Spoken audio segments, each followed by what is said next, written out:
What is up, Defects? Back for a solo video today. My thoughts and the wrap up of New York Comic Con 2023. So basically a little preview of what I'm going to talk about today. I'll talk about the show itself from a comic standpoint and from an everything else that it has to offer standpoint. I'm going to talk about working the show as opposed to being a show goer, right? First time on the other side of the booth at New York Comic Con. I was working with Gary, so that was an experience. Going to talk about that a little bit. Going to talk about, the exclusives that were there and that how that compared to last year. Going to talk about our first exclusive for New York Comic Con ever and that whole experience. And then, of course, from the thumbnail, some of you may know the infamous poop incident in Artist Alley. We will get into all that as well. So let's get into the show itself. All right, so the show itself, my thoughts on it. It's a spectacle. If you've never been there, the Javits Center in New York, one of the greatest cities in the country, I think, from what it has to offer. The Javits Center is enormous. I'm still in awe of it every time I go. But from a comic book standpoint, it was less than usual. And I feel like it keeps getting less every year.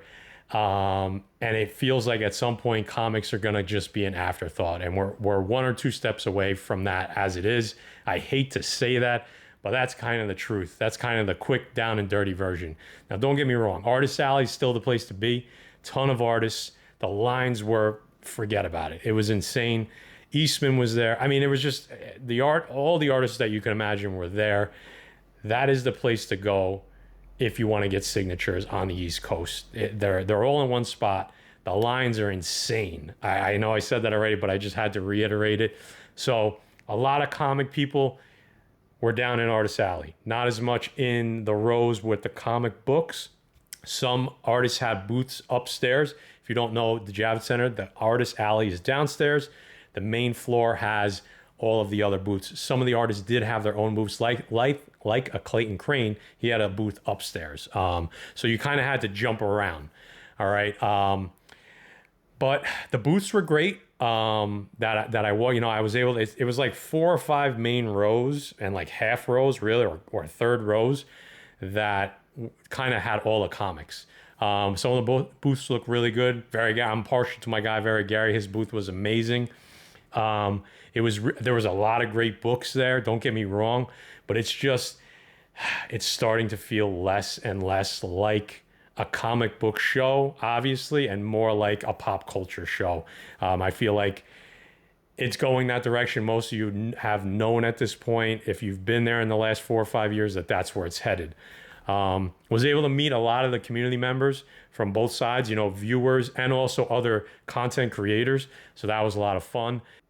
Man, it's starting to worry me a little bit about the comic books, to be honest with you, because it used to be a place where you can go and dig for 2 or 3 days straight, and just find back and go through back bins. And it's not that anymore. It really isn't. As far as the number of exclusives, let's shift a little bit, because last year the number of exclusives was astronomical. Don't get me wrong. This year it was still high, but it felt, I don't have the exact number, but it felt less than it did last year. The exclusives were a little bit more exclusive. Okay. So there were some nice ones. I'm a little partial to ours, Gary's Turtles and then the Miles art book, both by Ryan G. Brown, RGB Zombie Pets. I'll show it on the screen right now, the Miles. It was our first amazing process. I'll get into that, a little bit of that in a little bit. So touching on the exclusives at New York City Comic Con, like I said, there was less, not many sold out, but that's a good thing. I feel like next year will be even less. And we'll get to a point where it feels like a good number, where the covers, and I know people don't like exclusives regardless, but it's better to just have a smaller number. They're a little bit more exclusive.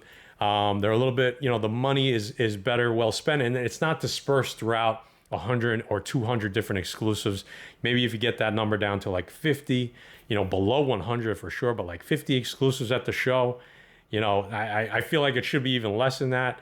But at least you're getting to a manageable number where now they feel more exclusive, okay?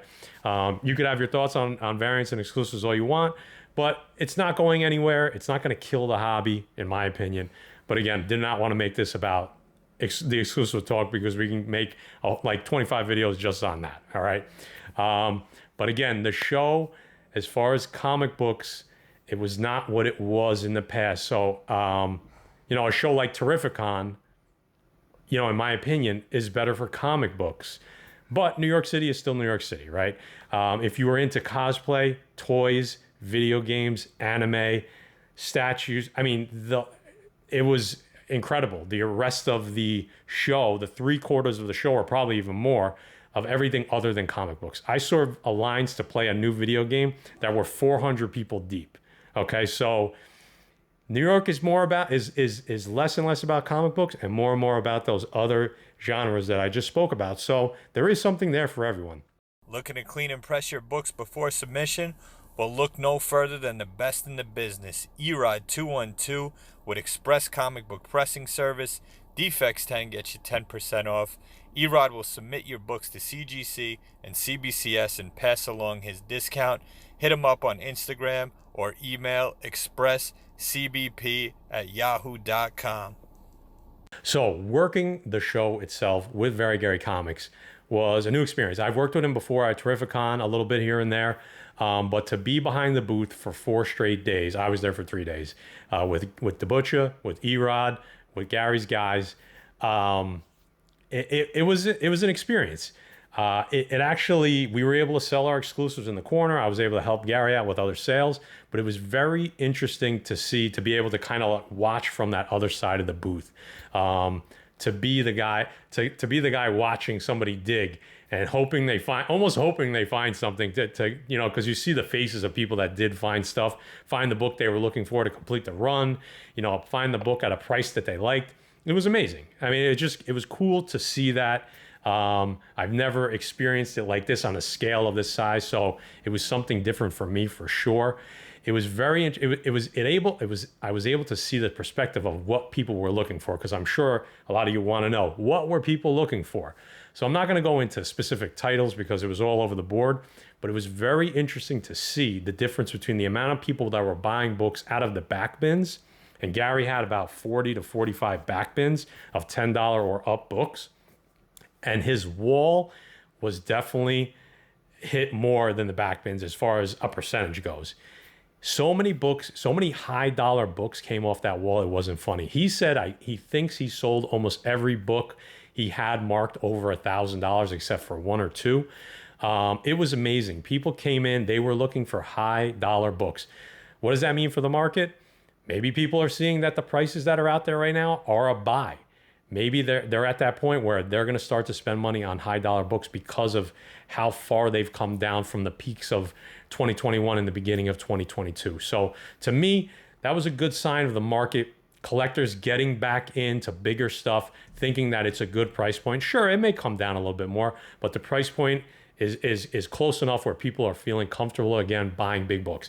FF1s, giant size X-Men, Juggernauts, ASM 120, 121, First Green Goblins. It was amazing. Stuff went, I couldn't even believe how stuff was flying off the wall, and the books that people were looking for that Gary didn't even have. Rob Liefeld even stopped by, and he was looking for a Hulk 181, so that was a pretty cool story as well. Some of you may want to hear about this, some of you may not. It's a quick little story. First thing, I did not see it, but the story made its rounds around New York City. Someone literally, the original story was someone literally had an accident while leaving Artist Alley. Couldn't hold it in. A number 2, I don't want to get too graphic, couldn't hold it in because those lines on Artist Alley were crazy. Later on, people started saying that it was a dog. I don't necessarily know if I believe that, because a lot of people told us there's no way that was a dog that actually saw it. Maybe they were trying to clean up the story a little bit so it didn't look bad for the show. They had the hazmat suits on. They were cleaning up. They cleaned it up pretty quickly. But yes, there was a poop incident at the show itself. Originally, when we were going to do the video, we were going to compare how bad New York Comic Con was for a comic book goer to the poop incident. But I felt to be a little bit more positive today. While the show was not what I wanted, and it was definitely, I don't want to say the worst, but the least comic book related New York Comic Con I've ever been to, it was still such an amazing experience. So to wrap up again, New York City Comic Con, not what I was expecting. Definitely getting less and less about comics and more about the anime, video games, cosplay, statues, toys, t-shirts, and all that type of pop culture stuff. Still a spectacle. If you've never been, you gotta go. But if you're not into that stuff and you've been there once or twice, it's an expensive show to go to. It's almost $80 a day, I believe. The parking is insane. It's probably $50 to park. So it is not a cheap show to get to. If you've never been there, I suggest going once. If you've been there a couple times, I don't know if it's for you still at this point, if you're a comic book only guy or girl, because it's just not about comic books anymore. And that's a little upsetting, you know, as this was one of the premier comic book shows in the country, as far as the bigger ones. So maybe we get back to it. I don't know. It seems like that's probably not going to happen, though. All right, guys, that wraps up the New York City Comic Con 2023 wrap-up show. Unfortunately, I wasn't able to talk, go back and forth with the Butcher on this one, but still got most of our thoughts that he kind of had similar thoughts as I did. He probably would have just done it a little bit rougher than I did, right? Good old the Butcher. But guys, I want to remind you, please type and comment in the comment section down below. Let us know, did you go? Did you not go? Would you go in the future? Have you been before? Let me know your thoughts. Let me know if I know a lot of people said it was the worst Comic-Con in New York they've ever been to. From a comic book standpoint, maybe it was. Write it down in the comments. While you're down there, hit the thumbs up if you can. If you're new, subscribe. Hit that notification bell so you know when we're putting out new content. Every Tuesday and Thursday, 5 p.m. Eastern, we are putting out videos. Guys, Thursday nights, Whatnot, 9:45 p.m. That's when we sell our books. Right after Very Gary, who's right after Erod 212, the three-headed monster. Below, if you're new to Whatnot, there is a link. We now get you $15 off your first purchase. So you can literally get a free comic book. So click on that link below. Come hang out with us. Even if you're not there to buy books, we have a good time. It's an entertaining show. It's not just about the sales, all right? It's about hanging out. All right, so that's Thursday nights. And then once a month, over on Very Gary's stream for the Defective Collective, where we sell all big books. It's a spectacle, long show, kind of like the YouTube days, all right? So, for Matt Forge from the Pressable Defects, the Butcher 105 saying hello from somewhere. Catch you on the next video, guys.